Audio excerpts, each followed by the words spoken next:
com mais um episódio e hoje nós vamos falar sobre uma pergunta que, meu amigo Cardoso, a humanidade não pode seguir caminhando sem que a gente responda isso aqui, cara. Você concorda comigo? É verdade. Cara, toda semana a gente fala que vai falar sobre jogos, mas dessa vez a gente realmente vai falar sobre jogos, né? Incrível isso. Mas a gente não fala sobre jogos toda semana? Não sei. Tem dia que a gente fala de café da manhã. É. Eu acho que a gente vai descobrir hoje se a gente fala ou não sobre jogos. Ô Marcelos, a gente não fala sobre café da manhã não, porque quando eu fui falar do meu café da manhã, eu fui censurado pelo Cardoso. Inclusive as pessoas comentaram dizendo que queriam saber o que aconteceu com o meu café da manhã. Então... Era tão importante que nem você lembra. Incrível, né? Pô, mas você quer que eu lembre de um bagulho que eu falei 2 semanas atrás? Não tem como lembrar, pô. Pô, eu acho que isso é um presente pra audiência. Vocês podem mandar versões, escrever fanfics de como acabou essa história e fica pra imaginação de cada ouvinte. É tipo o final de Game of Thrones na série da HBO, que o Martin deu vários finais, né, pros produtores escolherem assim, qual seria o da série, mas ele não disse qual era o final que ele vai usar nos livros. E eles escolheram o pior, provavelmente. Certamente. Eu fico me perguntando se aquele ali era o final que ele realmente tinha planejado, porque eu acho que agora ele vai ter que mudar tudo, né? Porque a galera odiou tanto que, enfim, ele foi amaldiçoado. É, se era aquele, já era. De volta à mesa de planejamento. Exatamente. Mas eu quero saber como tá minha amiga Mass Effect para conversar hoje sobre esse tema tão primordial, como um alicerce da nossa sociedade. Eu estou bem, eu estou animada, porque trazer informações e cravar nossas opiniões aqui nesse podcast, mudar a história do mundo com que a gente define depois de horas de diálogo, é muito empolgante. Incrível. É como se o Up fosse uma bússola, né? A gente é o norte das pessoas, então a galera vai lá, videogame é arte, aí ouve o nosso episódio, videogame é arte, e aí fala, sim, é arte, e aí segue a vida. Então a gente tá aqui fazendo um serviço pra sociedade. É, a próxima vez que alguém levantar uma dessa no Twitter, você que tá ouvindo pode falar, vou esperar o episódio do outro. Não, e muito mais importante do que isso,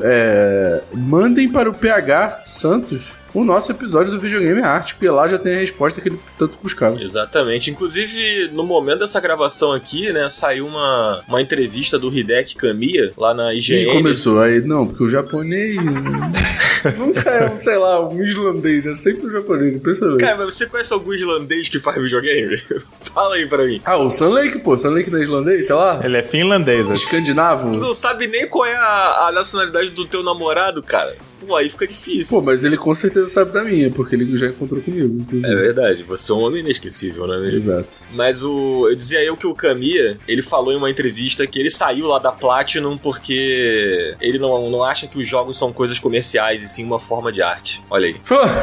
Gente, tem que contar pra uma galera que dá pra fazer arte e ganhar dinheiro. É. As duas coisas podem coexistir. Aliás, seria desejável, né? Porque a gente conhece muita gente que trabalha com ilustração, que trabalha com game design, e essas pessoas, elas não fazem fotossíntese. Exatamente. Sim, é verdade. Mas é curioso a gente ouvir isso dele, que certamente é um cara que já ganhou muito dinheiro, né? Porque, afinal de contas, trabalhou lá no Resident Evil, no Bayonetta, Devil May Cry. É incrível isso, né? Tipo, se o cara fica milionário, aí depois fala assim, esse bagulho de dinheiro aí não tem nada a ver com arte. Pois é.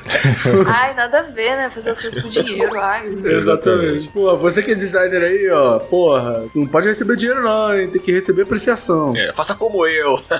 Exatamente. Mas e você, Marcelo? Está tudo bem contigo, cara? Cara, estou bem, não sei, eu tô naquele momento reflexivo, né? A gente tá gravando esse episódio em adiantamento, ainda estamos no passado, no fim do ano, e é aquele momento que a gente faz um balanço geral do que foi 2023. Ó o Datena aí, ó.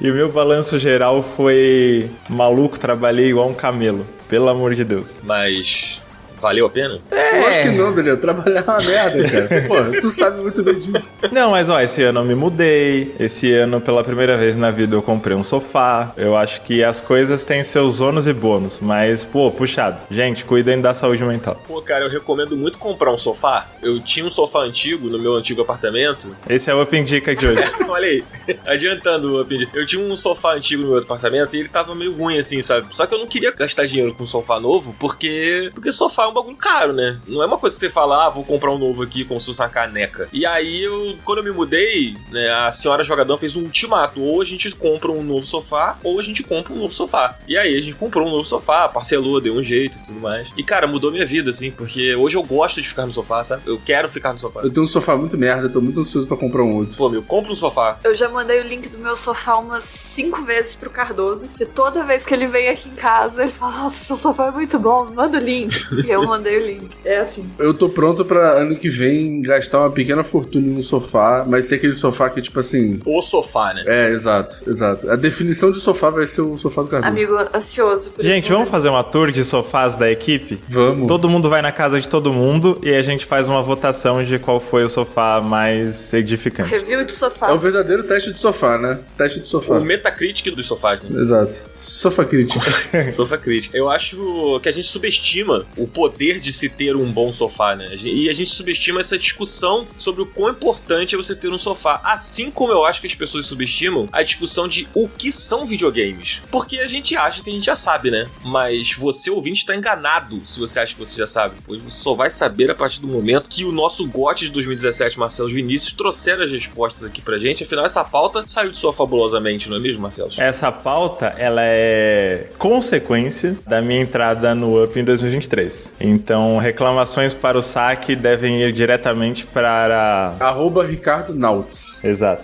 Reclama lá com ele, e, tipo, gente, o que é esse episódio? De repente o pessoal tá dando umas filosofadas braba. Manda lá pro Ricardo Nauts no Twitter que ele vai resolver essa situação. Cara, o nosso objetivo nesse episódio é conseguir compreender o que Marcelo Vinícius quer falar antes dele terminar de falar. Isso que é importante, porque eu sempre me perco no meio. Então, dessa vez eu vou conseguir entender tudo até o fim. Vai dar tudo certo, porque eu quero te ouvir também. O Marcelo é a mente 2.0. Exatamente. É porque ele é o game, o GOT de 2017. Então, é diferente como funciona. Exatamente. Entendeu? Simplesmente um craque, né? Quando a gente for um GOT, a gente vai entender a língua. Daqui desse panteão as coisas estão muito mais nítidas. Ele já tá falando português 2.0 já. É a língua dos anjos. Gente, o que seria um tururu filosófico? Pô, sei lá, uma piada sobre Aristóteles. Caralho, Um tipo... tururu filosófico, eu colocaria alguma da Valesca Popozuda, a nossa maior pode ser. pensadora contemporânea. Fantástico. Zabuzeta, puxa a Valesca Popozuda filosófica dos games aí. Nossa, coitado do Zabuzeta. Caralho. Boa sorte. Gente, Zabuzeta só vai baixar uma trilha branca e é isso.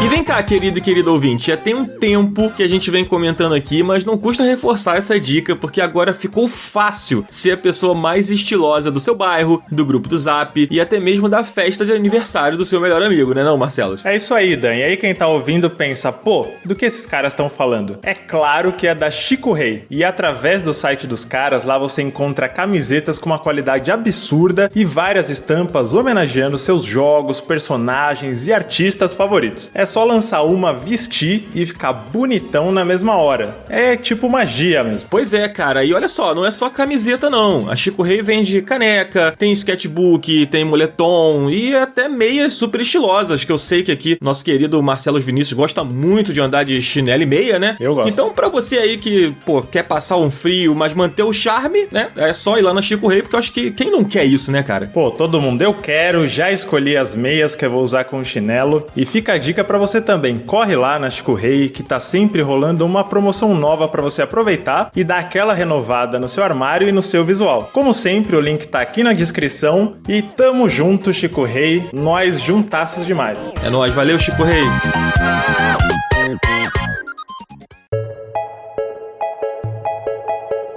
Bom, então vamos entrar nesse assunto, vamos entrar nesse grande questionamento do que define o videogame, né? Mas eu acho importante a gente entender exatamente o que é esse debate. Marcelo, o que a gente vai fazer aqui hoje? Cara, a gente fala de muitas palavras, né? Se tem uma coisa que a gente fala é palavras. E direto as pessoas falam sobre, por exemplo, mas o que é de fato um Metroidvania? O que é um Souls-like? Pra ser Breath of the Wild-like é só ter paraglider, coisas assim. E a gente fala pouco sobre a palavra primordial, final dessa brincadeira toda, que é jogo, ou game, ou seja lá que idioma você falar, que é uma reflexão sobre o que raios são jogos. Muita gente, não só aqui da mesa, todo mundo que tá ouvindo, joga desde criança, tem provavelmente videogame como uma das formas centrais de entretenimento, mas às vezes a gente nunca para muito pra pensar, tá, mas o que é isso que eu faço? Tipo, qual é a pira desse bagulho? Ou quando que um jogo deixa de ser um jogo pra ser um aplicativo, pra ser um filme, pra ser uma fila de padaria, e assim vai, sabe? Eu acho que os tempos modernos fizeram até mal pra gente que tenta compreender melhor isso, porque com o conceito da gamificação do conteúdo, a gamificação dos processos, sei lá, tipo, tudo agora é gamificado pra que a experiência do consumidor seja customizada. Então tudo meio que quer ser jogo, né? Não necessariamente Nossa, amigo, mas tudo quer, né? gostaria de comentar que eu descobri ontem, da data de gravação desse episódio, deve ter mais tempo, mas enfim, que o Instagram está com, tipo, conquistas. É, eu fiquei sabendo. É, E eu vi fiquei também. horrorizada. Que? É tipo as conquistas mesmo de... Enfim, eu não sei quem que usa o termo conquista. PlayStation, troféu, enfim. É, no PlayStation é troféu. PlayStation é troféu, né? Mas enfim, conquistas de Xbox, né? Tá, não importa. Você ganha um selinho, não sei onde esse selinho aparece, se você cumprir algumas metas. Então, uma que fica aparecendo pra mim notificação o tempo todo é postar um stories todo dia, por sei lá quanto tempo. E aí você vai ganhar esse selinho. Ou postar uma foto e receber X curtidas. Atingir o número X de seguidores. Nossa senhora. Por aí vai. Tem alguns selinhos desses lá. Tá todo mundo aqui muito emocionado pra entrar nesse jogo também. Nossa, eu não vejo a hora. Muito.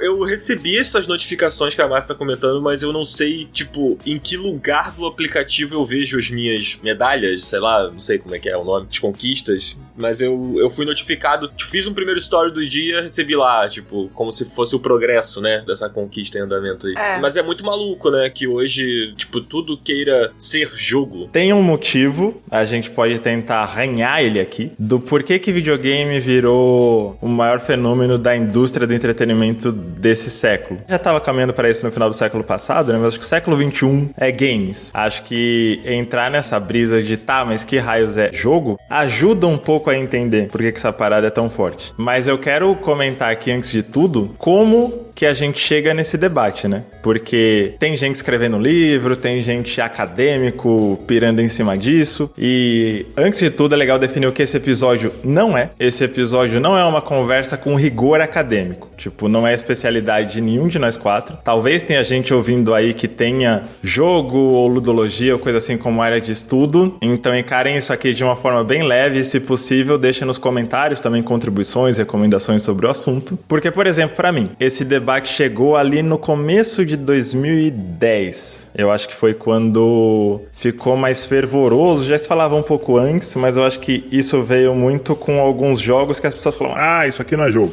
Mas eu queria saber primeiro de vocês. Sei lá, o Cardoso, que é um grande pensador do nosso século. Em algum momento você já se deparou com essa pergunta? Seja vasculhando na internet, ou você tava em casa, você olhou pro seu gato e falou, pô, mas e aí? O que é um jogo, então? Cara, eu dificilmente entro em debates filosóficos porque eu tenho muita preguiça de pensar, porque dói pensar, e aí eu prefiro só viver, entendeu? E aí eu nunca parei pra pensar nesse debate, mas eu acho que eu tenho opiniões sobre, até porque eu tô aqui, né? E pior é que isso que você falou foi um comentário bastante filosófico. Pensar dói, eu prefiro só viver, dá pra fazer um mestrado em cima disso, mas... Aí, ó, tá vendo? Já tô te dando as dicas aí pro seu mestrado. A pessoa entra na faculdade de filosofia, tipo, e no primeiro período chega à conclusão de que pensar dói. Seria fantástico, né? Você seguir nesse curso com esse pensamento cravado na sua mente. E você, Márcia, você se deparou com essa treta em algum momento? Amigo, já me deparei com essa treta. Eu tô tentando lembrar se foi na época que eu fiz meu TCC ou se foi na época do meu finado podcast. Eu não lembro exatamente, mas eu lembro que eu já respondi essa pergunta. Eu acho que foi no meu TCC. Mas enfim, na minha concepção, jogo entra em qualquer coisa interativa que visa entretenimento, de alguma forma. Nossa, interativa e entretenimento. Mas realmente, o jogo ele precisa de ter uma interação sua com a coisa, nem que seja você precisa meio que tipo apertar um botão ali pra algo acontecer, então precisa de uma interferência direta da pessoa que está jogando pra algo acontecer, só que ao mesmo tempo ele cumpre um propósito de entretenimento, e aí, enfim, vai ter algumas ramificações que pode ir tanto pra um propósito narrativo e entretenimento, não necessariamente diversão, ser legal, engraçado, sorrisos, piadas,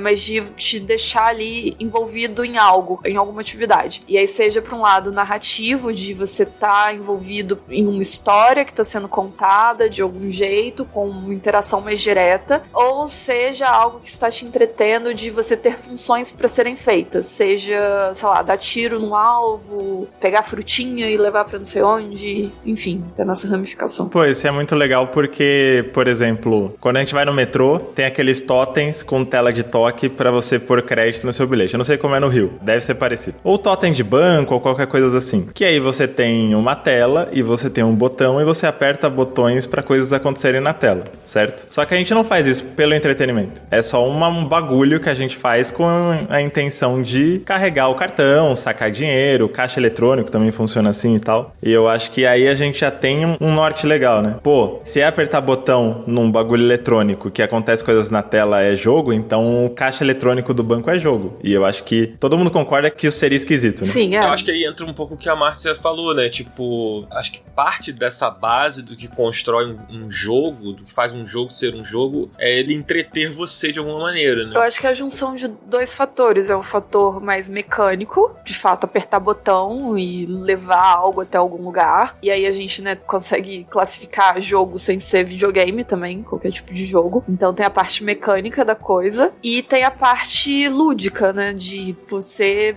se entreter e se inserir e criar algo em cima ali também. Pra mim tem um outro fator também, que é o fator social, né? Eu acho que pra mim os jogos nascem de uma coisa que não é eletrônica por uma questão social. Sei lá, tipo, xadrez é um jogo extremamente social, e aí a gente pode pegar um monte de jogo de tabuleiro, de coisas que, tipo, tem esse fator, assim. Pra mim, sei lá, Uno é um dos jogos mais incríveis com o fator social que tem, assim. Um fator pra lá de social. Exato, ele pode ser tanto, tipo, só, vamos se reunir aqui pra brincar um pouco e jogar Uno, como ele pode acabar com a amizade de muitas pessoas. Então eu acho que, primeiramente, o videogame, pra mim, tipo, além de mecânica e além da coisa lúdica, pra mim ele tem um fator social muito importante também. Pô, isso é muito forte. E rola até uma confusão em cima disso, porque tem gente que acha que necessariamente um jogo é uma disputa, de ter um ganhador e um perdedor. Essa definição, ela é meio complicada pra mim, assim. Depois eu vou detalhar melhor por quê. Mas tem jogos que são puramente single player. Jogos que a gente joga uma campanha solo e aí você fala, onde tá o fator social disso? Eu acho que tá muito na conversa em cima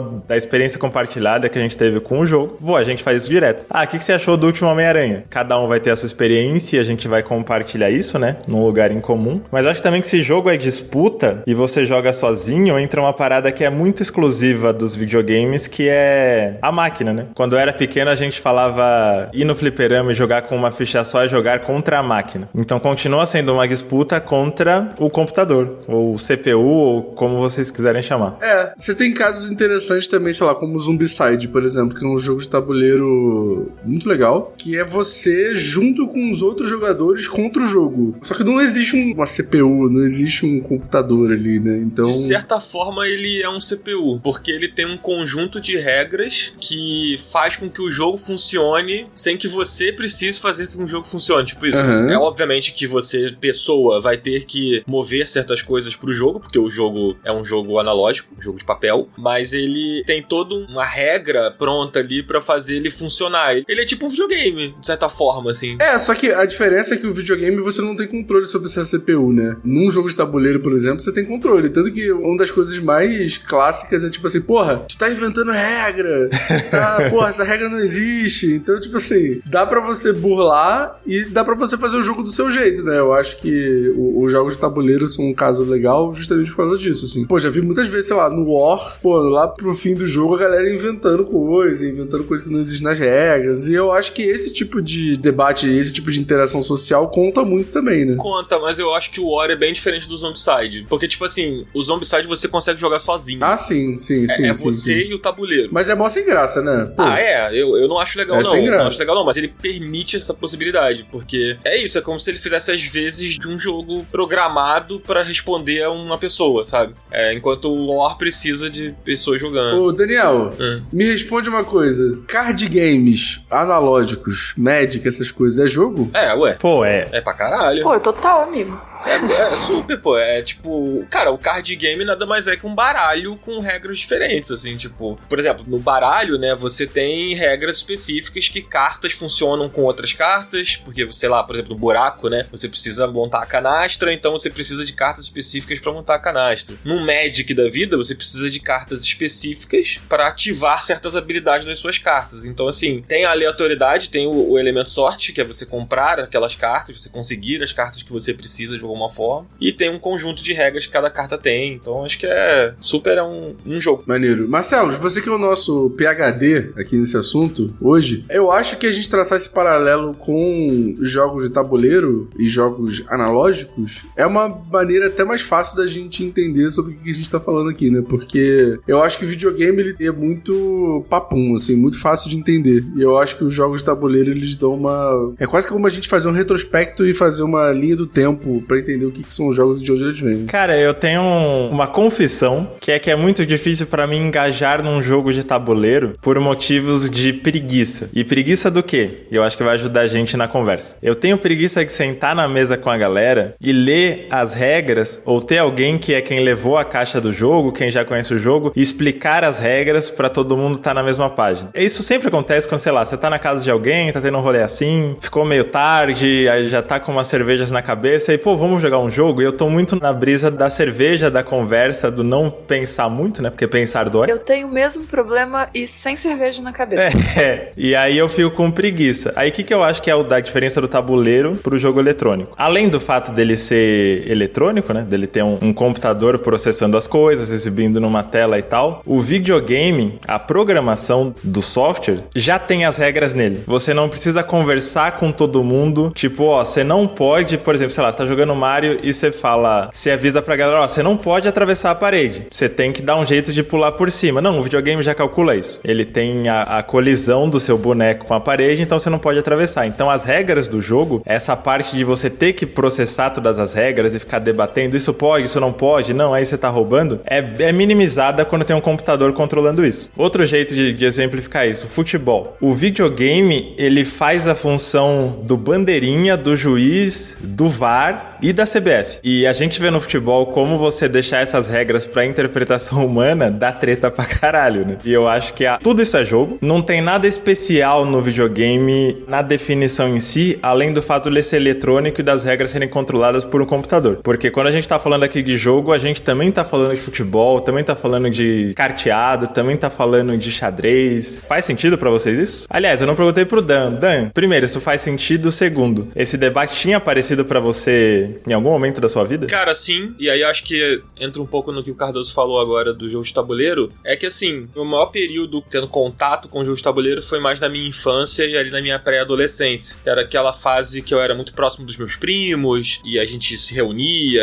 na casa da minha avó, sei lá, às vezes viajava junto, família, né? E aí a gente jogava muitos jogos. Aqueles jogos mais tradicionais, né? Tipo Banco Imobiliário, War, Jogo da Vida. Esses jogos mais clássicos, assim. Pulo Pirata, tu jogou? Pulo Pirata? Pula Pirata eu joguei. O Pula Pirata é um jogo mais simples, né? Assim. Pô, Pulo Pirata é muito pico. Inclusive ele existe ainda, sabia? Eu tenho medo de jogo que pula. É, meio, dá uma ansiedade, né? O jumpscare. Eu tenho muito susto. Tem o Pula Pirata, tem um que eu tinha muita agonia quando eu era criança, que é um burro, um cavalo. Já viram esse? Não. Acho que não. É um cavalo. Ah, que ele acende um LEDzinho? Não. Dependendo de onde tu colocar o pino? Não, Não. Tá. É um cavalo e aí ele tem a cela. Cada pessoa vai colocando uma coisa nessa cela.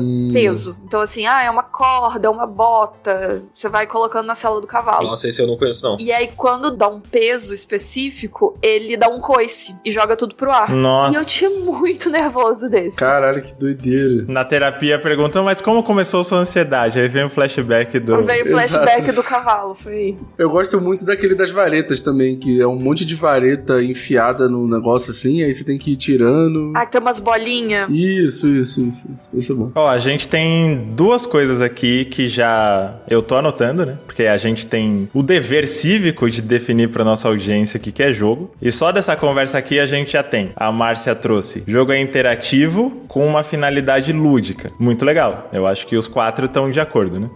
E aí, da conversa do Cardoso e depois do Dan, principalmente sobre tabuleiros, a gente tem outro que pra mim é bem óbvio também. Jogo tem regras. Então, 1, interativo. 2, com finalidade lúdica. 3, tem regras. Se a gente pegar essas 3 coisas e eu acho que a gente consegue aplicar elas pra todos os jogos de videogame que a gente conhece. Eu ia chegar no videogame, que tipo assim, esse questionamento nunca passou pela minha cabeça enquanto eu tinha contato com um jogo de tabuleiro, assim, sabe? Ou com baralho, ou com o próprio Magic. É o tipo de coisa que eu, sei lá, nunca me perguntei, talvez por ser muito novo, talvez por, sei lá, não sei. Porque pensar dói. Pensar dói, né? Tem essa questão. Eu acho que o questionamento apareceu pra mim com o videogame mesmo, e mais principalmente quando eu comecei a escrever sobre videogame, pesquisar mais sobre videogame, né? E aí a gente chegou lá no início dos anos 10 ali, quando os Walking Simulator começaram a aparecer, e tinha todo um questionamento. Eu me lembro muito da discussão do Gone Home, mas eu me lembro mais ainda, acho que talvez por ser mais recente, a discussão do Firewatch, que era um jogo muito Walking Simulator, né? E as pessoas questionando muito isso, as pessoas,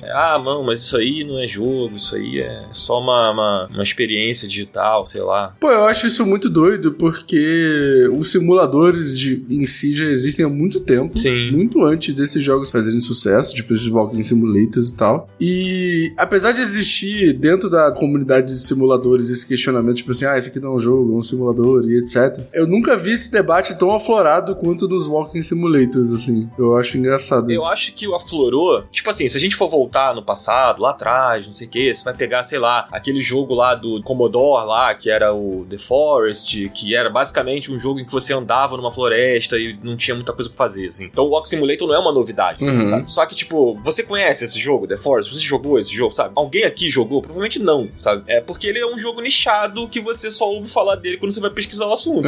E acho que lá pra 2010 ali, o gênero, ele começou a ser tratado como uma coisa interessante. As pessoas queriam jogar, as pessoas queriam saber o que era. Como a história estava sendo reproduzida através de um Walking Simulator, sabe? A ponto de, sei lá, jogos grandes depois beberem das ideias e misturarem esses elementos, sei lá, tipo The Last of Us, Uncharted, né? Pegar elementos de Walking Simulator. O próprio Death Stranding também. O próprio Death Stranding, E aproveitar essas ideias em jogos maiores, assim. Aí eu acho que a discussão vem à tona porque, tipo, alguém virou numa rodinha e falou assim, o meu jogo do ano de 2013 é Gone Home, não é The Last of Us. Sabe qual é? Aí, pô, como assim? Entendeu? Então, tipo, a discussão surge por conta da comparação com os outros jogos. Antes era, tipo, uma experiência que existia lá e que ninguém se importava, sei lá, porque era muito do passado, sabe? Acho que teve 2 fatores bem fortes nessa época, que foram principalmente de 2008 pra cá. Antes você tinha bastante jogo em Flash, coisa de navegador. Tinha um site que tinha uma porrada de jogo em Flash que eu esqueci o nome dele. Mas eu acho que depois da Xbox Live, da Steam e dos jogos indies virarem uma grande coisa, né? Virarem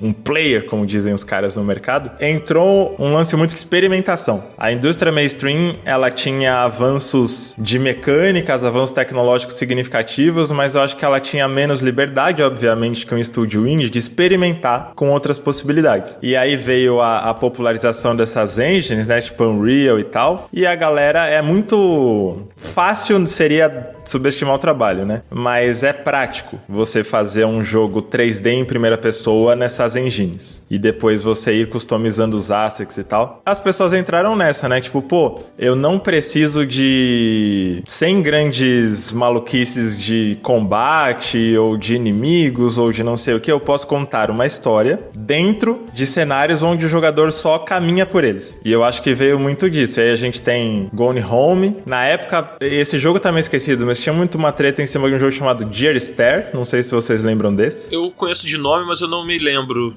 do jogo em si. Cara, ele é meio que numa ilha, eu lembro pouco também. E aí tem uma casa, e essa ilha ela é meio melancólica, assim, mas a única coisa que você faz no jogo inteiro é caminhar por essa ilha. E em alguns pontos, né, dessa caminhada vem uma narração. E essa narração é super poética, super contemplativa, assim. E no final, a única coisa que você fez no jogo todo foi só caminhar e acompanhar essa narrativa, bem lírica, assim, né? E o jogo acaba de um jeito bem aberto, sabe?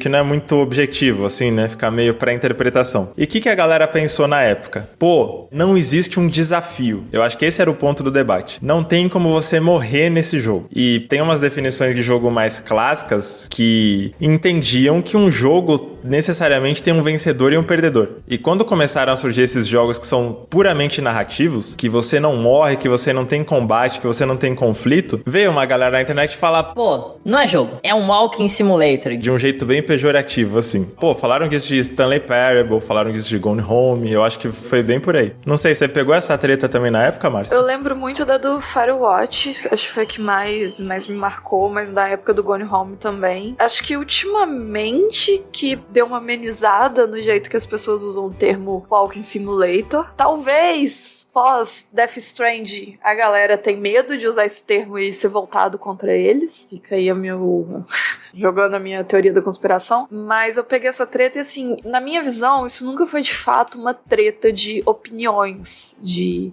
eu acho que isso não caracteriza um jogo porque você só anda. Eu não acho que nunca a discussão teve isso como de fato o argumento.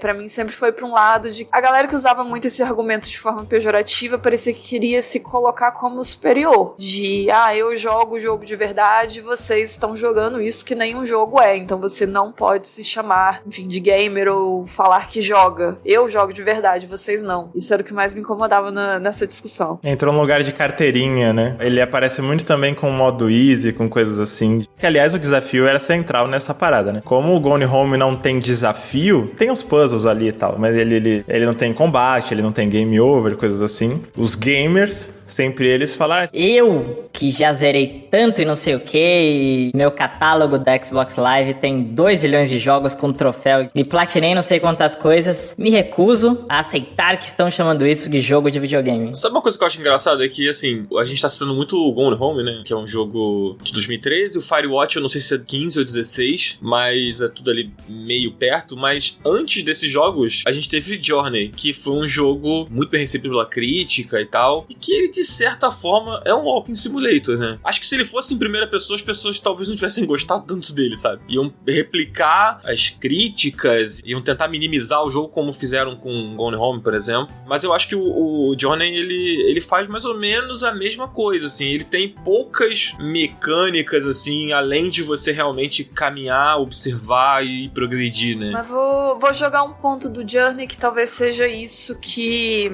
facilita para as pessoas não reclamarem dele, que é um walk simulator. Porque o Journey, ele tem um objetivo claro desde o início. O Firewatch e o Gone Home não tem. Meio que você chega sem saber qual é o seu objetivo final. Tem um mistério, né? É como se você não tivesse um objetivo final, você só vai vivendo. Então, o Gone Home tem um mistério ali, mas a gente meio que só sabe disso agora depois que jogou o jogo. Porque quando você começa, você não tá tanto, minha missão é tal. Não, você tá ali, tô na casa, tô vendo as coisas, etc. O Journey, eu acho que o ponto dele de, né, não ter recebido as mesmas críticas, eu acho que é porque ele te direciona mais. Ele te dá esse senso de regras mais forte. De, você tem que fazer isso, tem que ir ali, etc. Eu digo do paralelo com o Walk Simulator com o Journey, porque acho que, assim, o looping de gameplay... Looping não, né? A gameplay dele, se você botar, assim, no cru, é basicamente um Walk Simulator, né? Até quando você tem um inimigo no cenário, você meio que não luta com ele, né? Eu acho que ele foi mais aceito porque ele tinha uns elementos de plataforma, e ele nem tinha, na verdade, né? Mas ele parecia, por ele ser em terceira pessoa, tem mecânicas de pulo, tem aquelas partes que você tá meio que flutuando, assim. E eu acho que pra essa definição, que ela tá meio em queda hoje, né? Mas na época tinha muito isso de ter um desafio, ou ter como você falhar. E ele tinha aquele lance do cachecol, né? Então as pessoas tomavam como desafio, você não morria se você ficava... Porque quando o boneco de Journey toma dano, ele perde um pedaço do cachecol. Você não morria se você ficar sem o cachecol, mas as pessoas tomavam como desafio ter um cachecol gigantesco antes de chegar naquela parte do gelo lá. Não sei, essa parte do desafio pegava mais nisso. Aí a gente entra em uma parte que eu acho que é a mais divisiva dessa época, desse debate. Eu não sei o que vocês pensam, mas isso faz diferença? O jogo tem que ter um game over? Ele tem que ter um vencedor e um perdedor? Ele tem que ter um desafio para ser um jogo? Não, inclusive eu gostaria que muitos jogos não tivessem game over. E, inclusive, em cima do inclusive, eu acho que game over é um negócio que tá ficando datado, principalmente para alguns jogos. Vou dar o exemplo do Mario Wonder mesmo, que eu achei muito nada a ver ter um game over. É uma coisa que não faz sentido hoje em dia. Então eu acho que daqui a um tempo eu espero que seja extinto o game over em alguns tipos de jogos. Ele não faz sentido ele ter vidas, né? Se você quer continuar jogando, você vai continuar jogando de toda forma. Não, exato. Mas assim, eu entendo no início, nos primeiros Marios, ter a vida, ela funcionava ali de algum jeito. Não sei dizer. Se talvez é só um costume, né, de que eu joguei quando criança, enfim. Mas hoje em dia, não sei, não faz sentido. Parece que é um negócio que tá ali mais porque virou costume. A gente tá acostumado que seja assim, e não que realmente faça diferença. Tanto que quando você morre, você só, sei lá, volta pro início e não muda, você não perde as fases que você já fez. Então meio que não faz sentido. Mas, por exemplo, o Mario, ele tem lugares onde você cai, e aí você perde uma vida. Eu acho que dentro dessa conversa, o Mario não entraria no debate, mesmo sem o Game Over, se ele é um jogo ou não, porque tem como você perder o desafio. Imagina um Mario que é só uma linha reta, sem os inimigos, ou então os culpas estão ali pra você falar com eles, e aí, oi, que legal. E aí você chega no final e é isso. Muita gente falaria, não é um jogo porque você não tem como falhar no seu objetivo, você não tem como perder o jogo. Eu acho que essa é a parada, sabe? Você acha que tem que ter como perder? Não, de jeito nenhum. É realmente isso. É o objetivo do entretenimento ainda. Então, o que aquele jogo tá te dando algo pra você fazer, seja pensar, seja executar, ou seja receber de alguma forma. Não necessariamente você tem que falhar. Não é sobre falhar e ganhar. Às vezes é sobre a experiência ali da coisa. Se for pra um lado de jogos mais narrativos, vai ter muito jogo que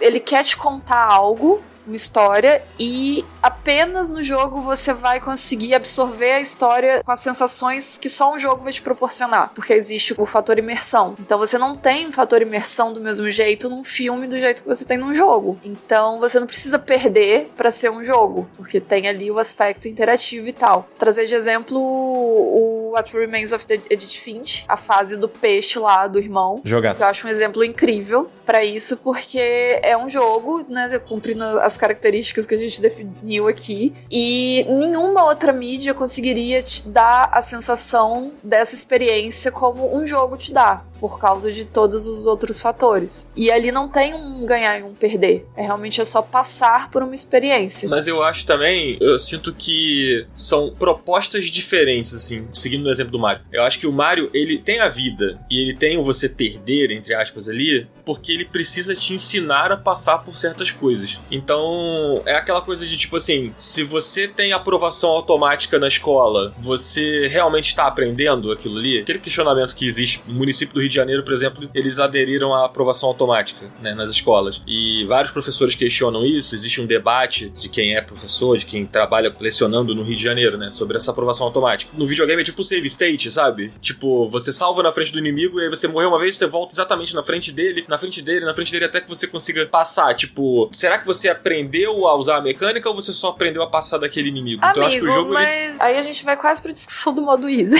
Então, mas eu acho que assim... São propostas. Meu ponto é que eu acho que no Mario, não necessariamente a vida, vai. Não, é porque o meu problema com o Mario é o game over. Game over eu acho que não faz mais sentido. A vida, ok. O falhar. Igual é Celeste. Celeste, sei lá, Super Meat Boy, que são jogos, né, que eles fazem o inverso. Eles te mostram quantas mortes ao invés de você ter vidas. E você vai fazer de novo. E de novo até você passar. Então, ter aquela contagem de, você tem 3 vidas, eu acho que hoje em dia não tem mais esse impacto de eu preciso me esforçar, eu preciso ir aqui com calma direito, porque senão eu vou morrer e vai dar game over. Hoje em dia não tem mais esse impacto, porque dá um game over e nada acontece, eles te dão mais 5 vidas.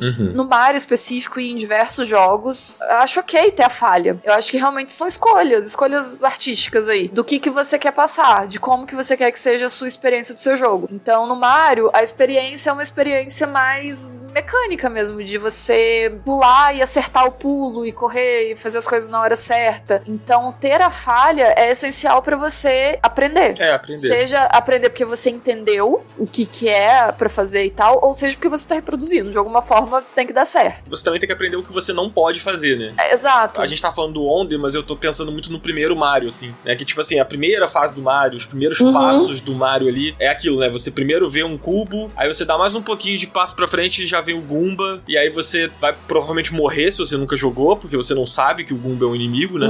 Aí o jogo te ensina, se você encostar nele, você morre. Mas acho que a Márcia tá falando dos jogos mais recentes mesmo. Pros antigos fazia sentido, hoje em dia que é meio... Isso eu saquei, aqui assim, a gente acabou emendando um pouco na coisa de, tipo, até a comparação que a Márcia fez com o Edith Finch, né? Que, tipo, ele tem uma proposta diferente de fazer você experimentar o que o jogo quer que você experimente. Esse é o meu ponto, tipo, eu acho que o Mario precisa punir o jogador pra ele conseguir conseguir entender a experiência que a Nintendo gostaria que você tivesse com o jogo. É sobre experiência. Eu concordo que o Game Over não é fundamental pra isso, sabe? Não, hoje em dia, eu acho que os primeiros Marios fazia sentido, te dava esse senso de eu tenho que tomar cuidado porque pode dar game over. Hoje em dia não traz mais esse perigo, é meio, dá game over, problema de vocês. Mas é tudo sobre proposta mesmo. E por isso que eu falei que é como se a gente estivesse entrando, quase a gente tá botando pé na discussão do modo easy em games. Porque cada jogo vai ter uma proposta, assim como, né, os Souls-likes têm a proposta de ser difícil, etc, etc, etc. Então vai depender da proposta do jogo. Eu acho que eles mantêm o game over no Mario, aí é um achismo completo meu aqui, porque é tipo assim, quando você dá game over, você perde o checkpoint, né? Então, tipo, se você avançou 2/3 da fase, principalmente o Wonder, que agora tem mais do que um checkpoint, né? Antigamente no Mario era só um, agora você tem mais de um. Então, tipo, se você perdeu suas 20 vidas, sei lá, no último terço da fase, talvez seja porque você não aprendeu a lidar com essa fase. Então você precisa voltar do início. Então eu acho que o jogo dá o game over pra você voltar à fase do início e aprender a lidar com a fase. Mas, amigo, agora uma dúvida aqui no Mario Wonder, porque posso estar errada.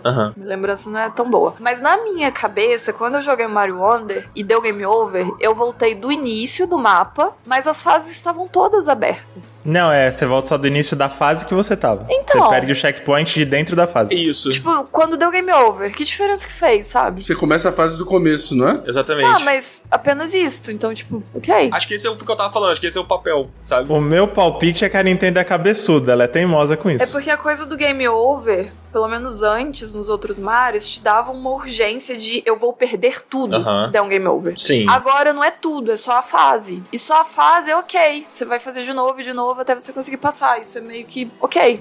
Tem coisas que estavam nesses jogos dos anos 80, anos 90, e a Nintendo tá aos poucos percebendo que ela é muito apegada às próprias tradições. Mas, por exemplo, o Mario Wonder não tem pontuação, que era uma coisa que antes tinha. E você vai vendo que algumas coisas fazem cada vez menos sentido. Tem uma pergunta pro meu amigo Cardoso. Oba! Porque ele iniciou um cataclisma, né? Uma guerra civil falando de Animal Crossing. A pergunta aqui é se game over, né? Ou fail state, como dizem os gringos, né? Que é você ter como perder ou ter como falhar. Tem um desafio, né? Se isso é necessário pra ser um jogo. E aí eu queria saber de você se pra você o desafio pega muito pra você engajar no jogo, porque Animal Crossing, por exemplo, tem isso bem mais brando nisso, né? Você não tem como falhar. Você pode só ficar lá de bobeira sem fazer nada e é isso. Pô, claro que você tem como falhar. Se você fica algumas semanas sem entrar lá, fica tudo descaralhado e todo mundo fica reclamando com você, você falha pra sociedade do Animal Crossing. Mas você não tem como, ninguém fala, se tá expulso da vila, game over. Até porque a vila é minha, né? Aí fica difícil também me expulsar. Mas pra você o desafio é importante quando você vai jogar um jogo? Com menos desafios, você acha que você fica menos engajado ou que parece menos um jogo? Tem isso?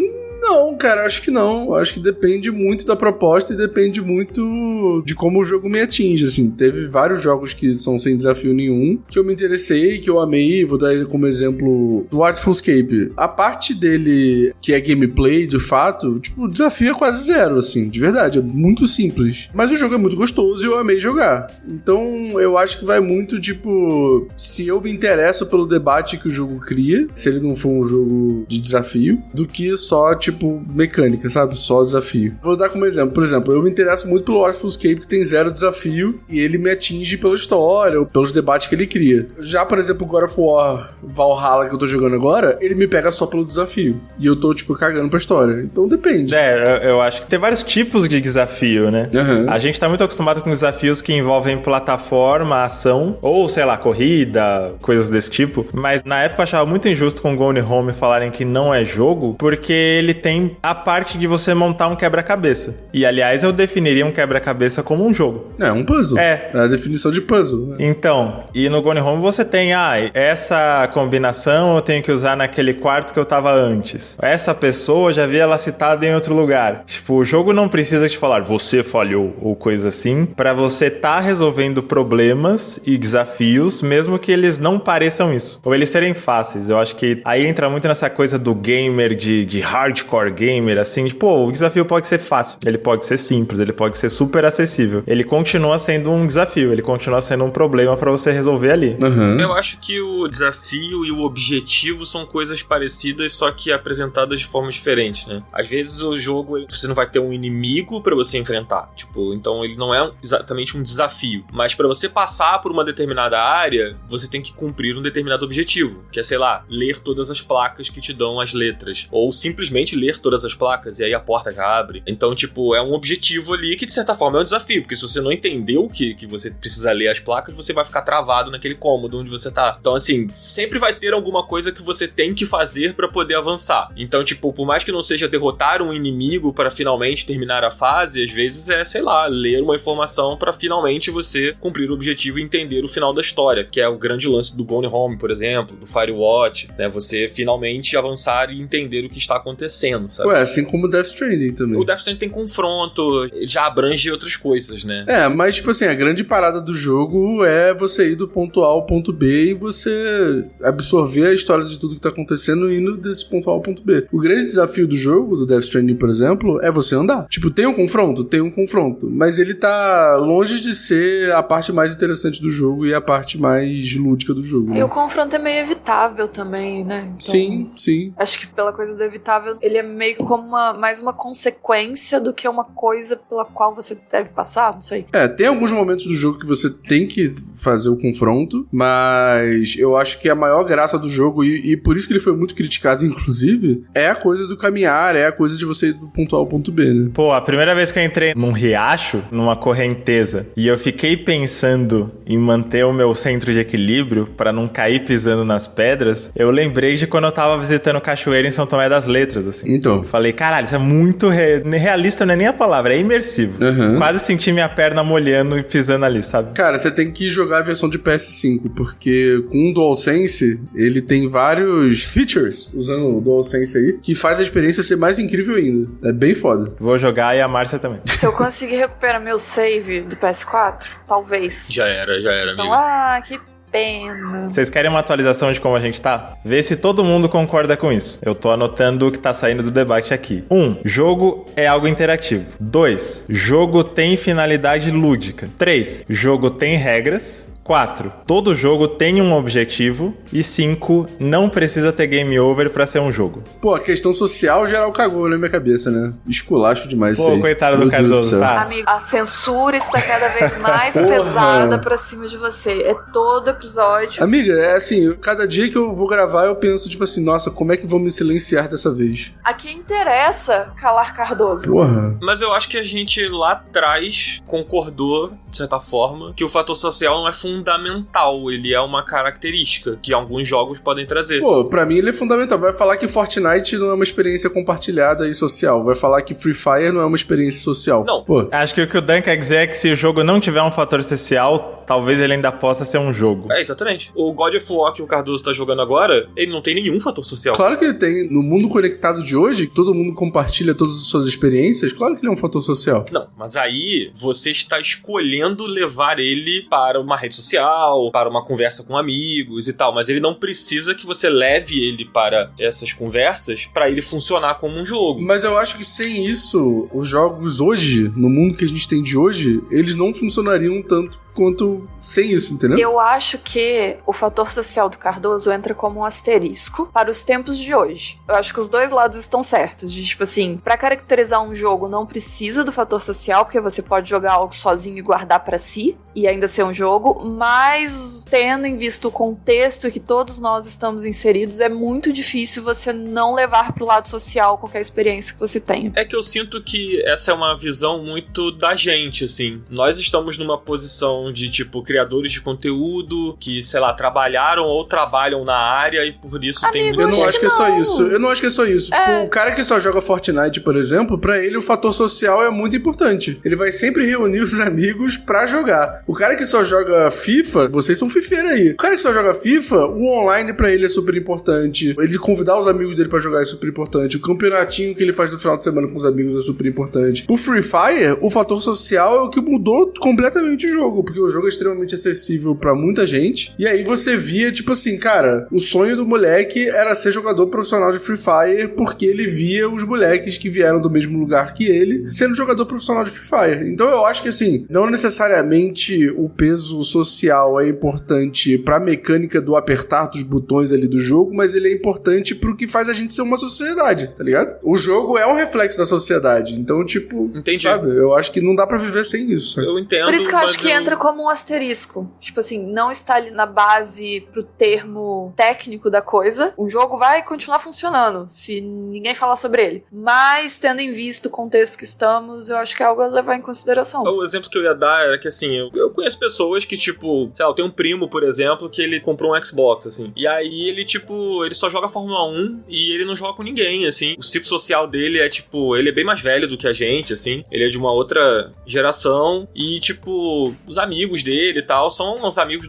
lá da Gávea, de onde ele vai lá, do Flamengo e tal. Pô, mas aí é bem específico, né, amigo? Você tá sendo aí bem... Mas é que eu acho que, tipo, existem essas pessoas, entendeu? Tipo, esse é meu ponto, mas elas sabe? são poucas pessoas. Não, eu também acho, mas assim, a gente não... É tipo, é um fator que não tá na base sólida dessa definição que a gente tá fazendo, mas eu acho que é um ponto importante nos tempos que a gente vive, etc, de ter. Eu acho que hoje em dia, mesmo que a pessoa seja muito isolada e ela tenha um gosto muito específico, sei lá, tem gente que gosta, muita gente inclusive, que gosta daqueles Euro Truck Simulator, whatever, sabe? Pô, eu aí demais. Que a pessoa passa 3 horas pra mais, né? Numa estradinha virtual. E às vezes ela tá zero interessada em conversar ou compartilhar isso com outras pessoas. Mas ela pode ter uma curiosidade, jogar uma coisa específica daquele jogo no Google e achar ou um fórum ou um artigo sobre como fazer tal coisa. Não sei quais são as variáveis do Euro Truck, mas como trocar um pneu, sei lá, não sei nem se existe isso. E aí eu acho que quando ela faz essa busca, ela já tá de alguma maneira compartilhando essa experiência ou tendo uma interação com outras pessoas que também tiveram. Eu acho que o jogo não precisa dessa socialização pra ser um jogo. Eu acho que tá fora do cravado em pedra, mas eu acho que faz parte. Eu sinto que os jogos ocupam o espaço que eles ocupam hoje e se tornaram um fenômeno que eles se tornaram, essa mídia tão poderosa, etc., muito por conta do fator social. Isso é fato, né? Tipo, a internet fez com que o jogo se tornasse cada vez mais popular. Antes da internet era socialização, era troca de experiências, era, sei lá, a lan house, era a locadora, era o amigo que te emprestou a revista que tava mostrando um jogo legal que ele viu. Então, tipo, nós como indivíduos, né, é natural você querer compartilhar as coisas que te fazem feliz, assim. Meu ponto é que a gente pode levar isso pra qualquer coisa que seja um hobby. Mas eu acho que não é só compartilhar, porque tem jogos e tem experiências que só funcionam se tiver outra pessoa jogando com você, tá ligado? Mas tem jogos que não precisam de outra pessoa jogando com você. Esse é o meu único ponto, assim. É claro que existem jogos que funcionam melhor ou funcionam necessariamente com o fator social, mas eu acho que o jogo, a raiz do jogo, não necessariamente engloba o fator social. Ah, sei lá, eu acho que essa é uma visão muito conservadora do que é videogame pra mim. Essa é uma ótima ponte, já que a gente tá falando de social, pra gente entrar em algumas definições que, de novo, eu separei duas dentre várias, mas eu separei duas que tiveram muita importância pra mim nos últimos 10 anos e que elas têm bastante peso pra quem estuda. Eu quero falar bem rapidinho aqui sobre o Homo Ludens, que é um livro de 1938, ou seja, ele tem aí pelo menos 30 anos, veio 30 anos antes dos videogames ganharem o mundo. O Huizinga é basicamente um teórico da cultura. O que ele fala, o que é interessante pra gente, porque muita coisa que ele falou envelheceu bem mal, mas o que é interessante pra ele é a ideia de que o jogo é central pra civilização. Talvez o Huizinga tenha Tá do lado do Cardoso. Uma camaradagem com o Cardoso aí. Em 1936, hein, rapaziada? Eu só quero ver. E eu nem li essa porra, hein? O que o Huizinga fala é que o jogo, ele não vem depois da cultura. Cultura aqui eu tô falando como, o nosso compartilhamento de conhecimento. Quando você aprende alguma coisa, e essa coisa não é, sei lá, cagar, dormir, comer, quando é um conhecimento mais abstrato que a gente tá falando de cultura. A sociedade é toda cultural. Mas o que ele fala é que sem o conceito conceito de jogo, a gente nem conseguiria ter uma sociedade. Só que ele não fala de jogo, tipo, uma partida de gamão, uma partida de xadrez. Pra ele é mais sobre atividade lúdica. E aí vai desde jogar xadrez até brincar de pega-pega. Ou a parte mais cabeçuda, que é, sei lá, tem leis. A gente tem leis na sociedade. Você não pode roubar uma paçoca, que isso é crime, e você vai responder por esse crime. Pra Huizinga, isso também é um jogo, no sentido de uma abstração de um conjunto de regras que a gente segue e que a gente concorda com ela e vai em cima. Por que isso é legal? Porque ele tá falando que brincar com regras que não existem na natureza, regras que estão na nossa cabeça, faz parte da natureza humana. E a atividade lúdica, ela vem antes da gente ter cultura. Qualquer pessoa que já teve um gato, ou já, sei lá, cuidou de uma criança, já deve ter reparado nisso. Você prende muito a atenção com jogos, com brincadeiras, com desafios. Você vê um gato, aí tem outro gato andando na sala, e o gato te esconde pra fingir que ele vai caçar aquele outro gato. Vocês, com certeza, vocês já viram isso, né? Pique-esconde, pô. Então, de gatinho. Isso eu acho que é a parada mais da hora da brisa desse livro, que é, tipo, o jogo é anterior à cultura, porque você não precisa nem ser um ser humano pra ter uma atividade lúdica. Tem gente que fala que o gato faz isso porque ele tá treinando pra sobreviver, mas ele tá visivelmente se divertindo. Mas é comportamental, né? Simplesmente comportamental.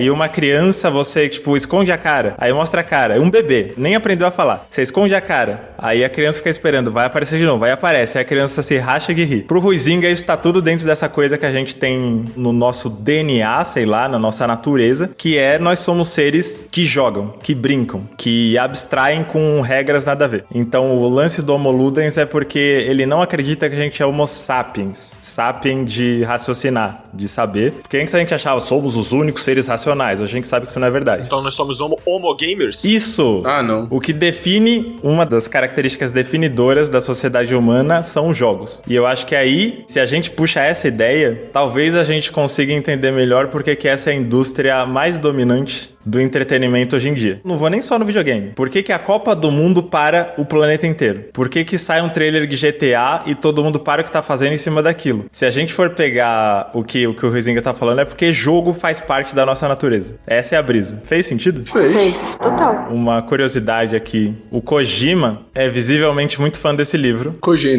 É a reencarnação do cara que escreveu o livro. Era isso o tempo todo. Exatamente. Quando ele montou a Koji Pro, sabe aquele robô que tem uma bandeira, que é o mascote do bagulho? Uhum. O nome daquele robô é Ludens. Foda. Ou seja, o que quer dizer que Hideo Kojima concorda comigo nessa questão aí do social. Claro, amiga, só ver Death Stranding.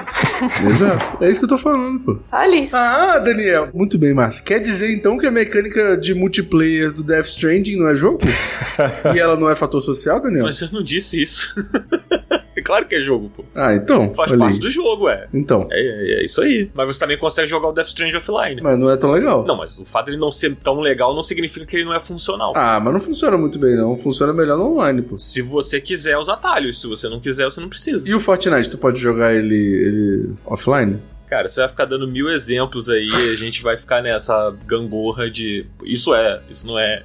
Por mim, vocês podem ficar, tô achando engraçado. A graça do programa é essa, não é?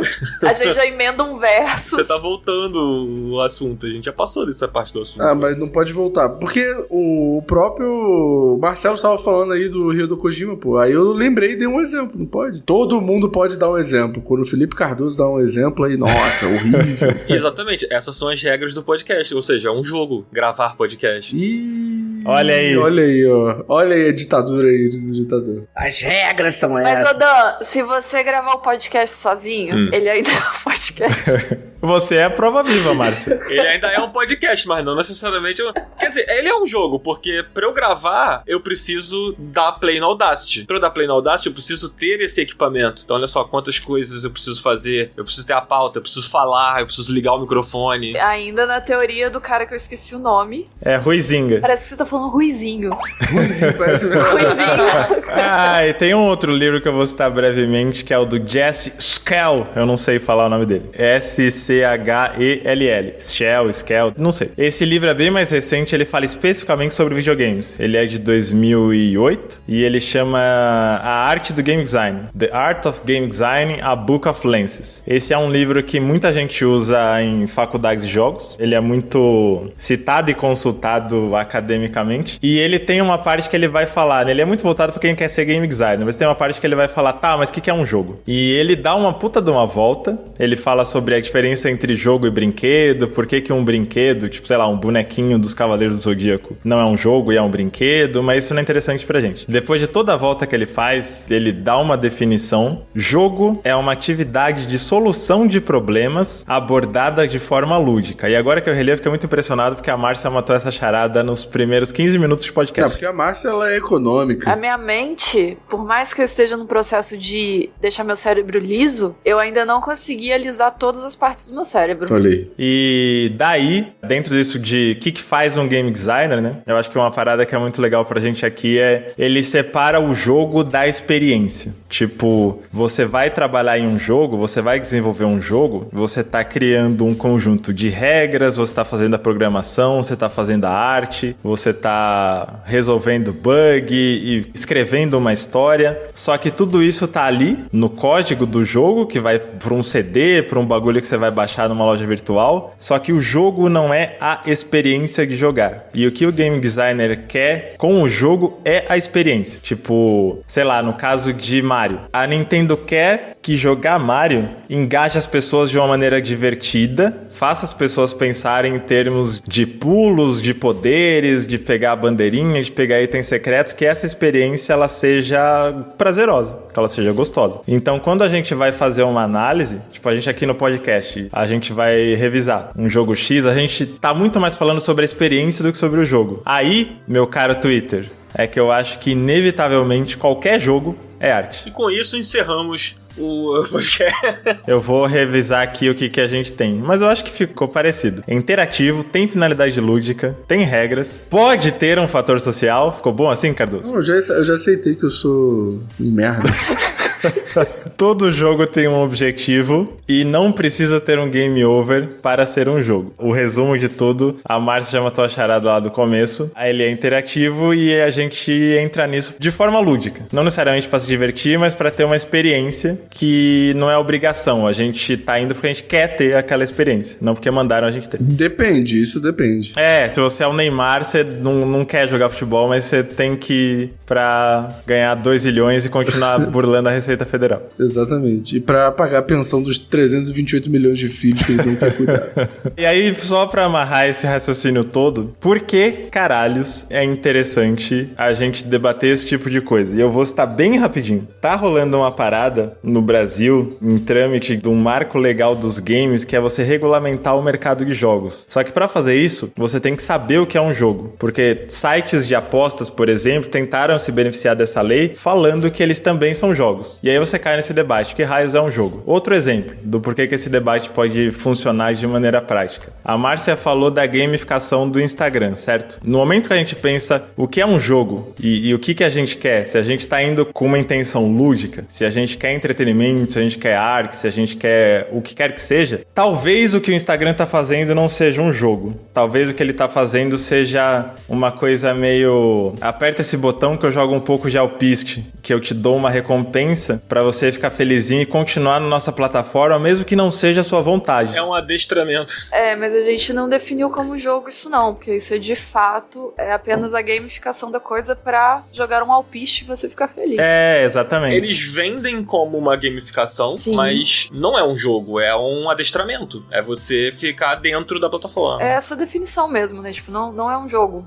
É trazer coisas jogo-like pra algo que não é tão legal. Não é jogo. Mas não é jogo, não é tão legal. E é algo que geralmente você não tá muito afim de fazer, pra você ter um senso de recompensa e querer fazer. Pô, mas aí eu posso levantar um questionamento pra gente encerrar? O último questionamento pra gente encerrar. Máquina de pachinko é jogo? O que é pachinko? Pachinko é aquela máquina que você paga e você roda uma lingueta assim e sai uma bolinha, um bonequinho, alguma coisa assim. Não é jogo. Se for aquela que você tem que pegar, eu acho que pende mais pro jogo. É que o pachinko tem várias... Principalmente no Japão, ele tem vários tipos, né, de pachinko diferentes, assim. Ai, Cardoso, você levantou. O Cardoso puxou um conceito que é japonês. O pachinko é japonês, né? É o Dan do Japão, mano. Dan do Japão. Eu tenho uma opinião, talvez ela não seja geral, mas é a minha opinião. Eu acho que é jogo, mas eu acho que fica pra todo mundo que tá ouvindo pra gente pensar também. São jogos de azar. A gente entra num jogo com uma finalidade lúdica. A gente, espontaneamente, acho que a gente definiu isso aqui. Só que é muito fácil você se aproveitar disso pra transformar o que começa como diversão em um vício, em uma compulsão. E eu acho que entrar nessas definições é legal também pra você se preservar disso.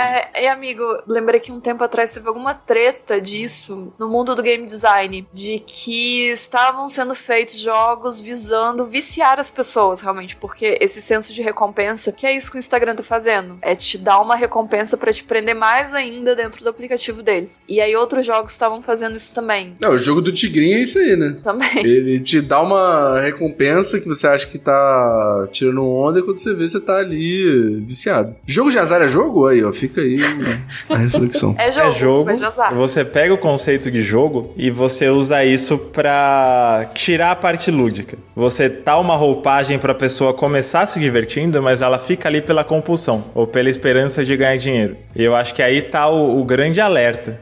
Esse episódio tem uma função social. Olha aí a importância da função social. Até que ponto você tá indo jogar uma coisa porque aquilo é interessante e divertido pra você, ou até que ponto você já entrou num lugar de vício e aquilo nem tá agregando mais tanto mais, mas já virou uma compulsão. E você tá deixando outros aspectos da sua vida de lado pra continuar naquilo. Olha aí o Animal Crossing.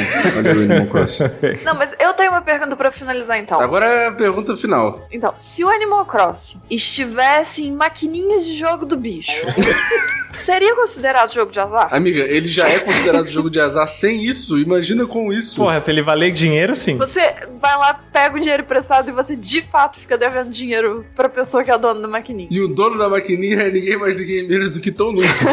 O maior bicheiro da história dos videogames. Muito me espanta ele não ter aparecido no documentário. Vale o escrito. Pois é. Por que você acha que é um jogo que tem muitos bichinhos? É o jogo do bicho, pô. Porque o único humano é você. Ou seja, é realmente um jogo do bicho, mano. Caralho, a gente terminou o debate filosófico descobrindo que a Nintendo legalizou o jogo do bicho por baixo dos panos. Exatamente. A Nintendo não. O Tom Nook. O Tom Nook é o bicheiro da Nintendo. Sabe aquela imagem que tem uma marionete controlando outra marionete e aí, enfim, Sim. várias marionetes? No topo, né, os fãs da Nintendo, a Nintendo, e aí tem o Tom Nook em cima da Nintendo. É ele que controla isso. Ele é o magnata do jogo do bicho. Fica aí a informação. E aí, o Animal Crossing é as escolas de samba dele, que é onde ele cria popularidade, socialismo. Até porque o sonho dele é o quê, amiga? Trazer um músico pra ilha. Olha aí. Olha só. Esse músico é ninguém mais, ninguém menos do que Diogo Nogueira. Caralho. Ou o Neguinho da Beija-Flor. Tá vendo? Tem uma imagem, se vocês jogarem Não Vai Ter Copa no Google Imagens, tem uma imagem que é aquela máscara do V de Vingança encarando a Dilma. A gente tá falando aqui de 2014, né? Que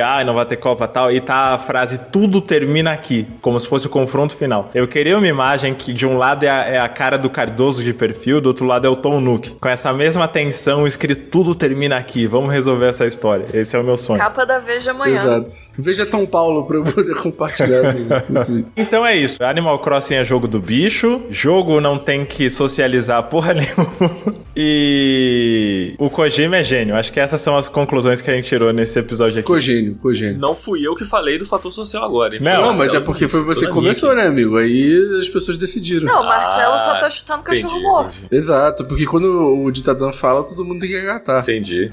Todo mundo de acordo com essas definições? O Cardoso sei que tá 100%. Fui coagido a estar de acordo, mas estou de acordo. Bonito. Mais uma vez o Up cravou em pedra. Acabou esse debate. A academia agradece. A sociedade civil pode dormir tranquila. Porque já tem uma definição definitiva de jogo. Então vamos pra próxima. É isso. Eu só quero, falar uma frase aqui de despedida. Porra, só. caralho, todo mundo...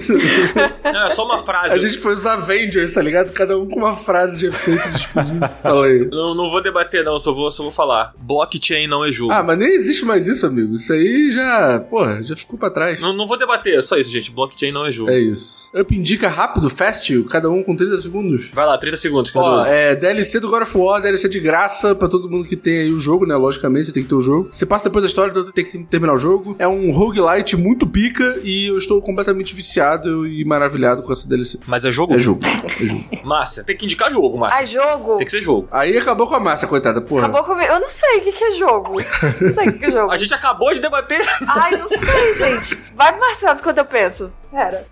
É que o jogo que eu tô jogando é que eu demoro muito tempo pra acabar o jogo. Eu vou indicar o Turnip Boy de novo, que é o que eu tô jogando. Então é isso, amigo. É isso, Turnip Boy. Joga Turnip Boy. Vai lá. Marcelo Vinícius. Cara, eu vou indicar, apesar de várias ressalvas, EA Sports FC 24, que é o novo FIFA. Aí, tá vendo? Porra, aí sim. O Cardoso falou que a gente é fifeiro e isso tem um fator social, mas a minha pira do FIFA não é tudo menos social, que é o modo carreira. Até porque você não quis nem compartilhar o jogo comigo, né? E deu pra reparar que não é um social mesmo. Fica aí essa informação. Pô, é mídia física que eu tenho, dá pra compartilhar assim? É só você deixar a mídia na casa dele que ele joga à vontade, pô. Exato, porra. Caraca, não tem fator social não nessa porra? Mídia física é o fator social dos jogos, então. Exato. Mas fica aí a dica do modo carreira, que ele tem novidades incríveis, como agora você tem um agente cuidando da sua carreira e te enchendo o Tá saco. bom. Boa. E você, Dan? Eu vou indicar Mario RPG Remake, que eu já indiquei lá no Instagram pra quem segue a gente lá, mas tá muito legal, muito bom, é nostálgico e é isso, é Mario RPG, simplesmente, apenas. É jogo. Cara, posso indicar uma coisa rapidinho? Na data dessa gravação tá indo ao ar um trailer da Fuga das Galinhas, a Ameaça dos Nuggets. Não, amigo, já saiu. Ah, boa. Mas eu quero recomendar, porque eu não vi o filme ainda, mas eu quero recomendar o trailer que saiu no Twitter da Netflix Brasil, que é simplesmente inacreditável. É maravilhoso. Não necessariamente vejo o filme, Não, mas É, não, o vejo trailer. O trailer é essencial. o fundamental. Cara, se o filme for 10% do que é o trailer, já é Film of the Year. Film of the Year, maravilhoso. É o FOT. É o FOT. Vamos lá, vambora. Então bora. Valeu, galera, tamo junto. Dá 5 estrelas aí, compartilhe o up. Comente se videogame é arte, se videogame é videogame, o que é videogame, se o Tom Nook é bicheiro, se não é. Comentem aí, fechou? Vamos meter uma enquete. A enquete é: Tom Nook é bicheiro? Gente, olha o Tonuki e bota um relógio de ouro na mão dele. É bicheiro. Já era, acabou, bicheiro. Na mão, no pulso. É o fim. Tom Nook estará na segunda temporada de Vale Escrito, sim ou não? Aí a gente vai e descobre que existe um bicheiro em algum lugar que se chama Tom Nook de verdade. E é o 20 do podcast. E a gente vai fazendo piada, tá E ligado? ele vai atrás da gente, tá ligado? Tom Nook é bicheiro! Tá ligado? Estamos em Que perigo. bom que o Daniel é o único que mora no Rio ainda, né? Então tá bom. Não, eu não quero falar de bicheiro, não. Daniel ficando desaparecido nos próximos episódios depois deles. Pelo amor de Deus. Gente, eu moro num bairro aqui que é praticamente um grande jogo do bicho, tá? Então vamos mudar de assunto, pelo amor de Bom Deus. que é jogo, né, Dan? Aí tem um fator social aí do Rio de Janeiro, né? Então valeu, galera. Um beijo. Tchau. Beijo. Tchau, forte abraço.